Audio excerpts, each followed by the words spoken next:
Chers téléspectateurs de Graphée TV, salutations dans le nom du Seigneur Jésus-Christ.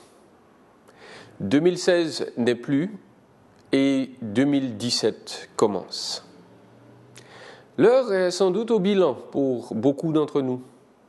Nous méditons sur les événements divers, bons ou mauvais, qui ont jalonné l'année passée et nous nous préparons sans doute à en affronter de nouveaux.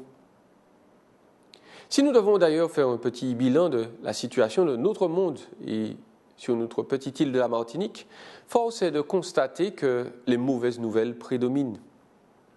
Entre les conflits armés, les épidémies diverses et la situation économique, nous pouvons constater que la détresse humaine n'est pas arrivée à son terme. Les chrétiens non plus ne sont pas épargnés. La montée de l'intolérance se fait sentir de plus en plus. Et dans beaucoup de pays, la liberté des croyants est non seulement menacée, mais entravée. Ajoutons à cela que de multiples mouvements se revendiquent de Christ et drainent des milliers de disciples en leur promettant monts et merveilles spirituelles et surtout matérielles. Ceux qui ne connaissent pas Christ deviennent méfiants. Ceux qui le connaissent se laissent parfois séduire par ces mouvements. Devant cette marée de difficultés, où trouver de la stabilité? Une nouvelle fois, le croyant doit retourner à l'Écriture qui lui dévoile la personne et le plan de son Dieu. Jésus avait non seulement prévenu que de tels fléaux s'abattraient sur le monde, mais il a surtout averti qu'il serait annonciateur de son retour. Que doit faire le vrai chrétien en attendant ce retour, justement? Paul nous en donne une idée. Il déclare dans 1 Corinthiens 15, verset 58, « Ainsi, mes frères et sœurs bien-aimés, soyez fermes, inébranlables, travaillez de mieux en mieux à l'œuvre du Seigneur, sachant que votre travail n'est pas sans résultat dans le Seigneur. » Trois notions sont à garder à l'esprit dans ce passage. Premièrement, la notion de fermeté.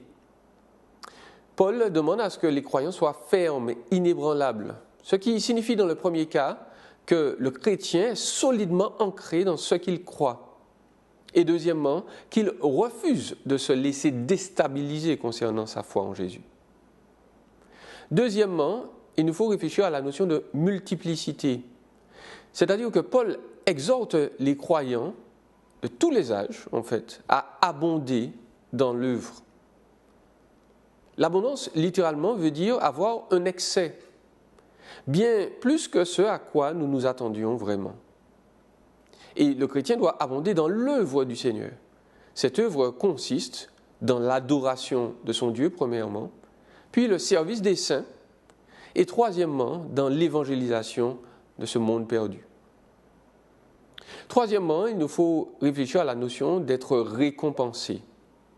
Paul déclare effectivement que l'œuvre des croyants ne sera pas vaine, qu'elle ne sera pas sans but.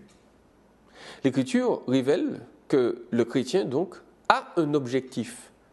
Le Seigneur Jésus ne nous demande pas simplement de le glorifier par devoir, mais surtout par amour et par reconnaissance.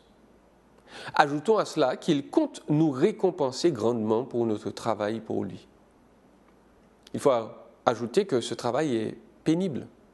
Il implique des difficultés, des troubles divers. Puissions-nous donc obéir à l'exhortation du Seigneur et le glorifier pleinement. Nous voudrions aussi souhaiter à tous nos téléspectateurs qui n'ont pas encore expérimenté la vie éternelle en Jésus-Christ de réfléchir sérieusement à leur sort éternel. Considérez donc que Jésus est mort pour que Dieu juge nos péchés en lui et les pardonne par son sacrifice. Jésus est ressuscité et promet que celui ou celle qui met sa foi en lui reçoit l'assurance que Dieu l'acceptera et qu'il ne sera pas condamné lors du jugement dernier. Cette offre est certaine et vraie, mais limitée dans le temps. Il revient bientôt. Puissiez-vous être sauvés de toute condamnation par lui. À tout un chacun, une bonne et heureuse année 2017 dans le Seigneur.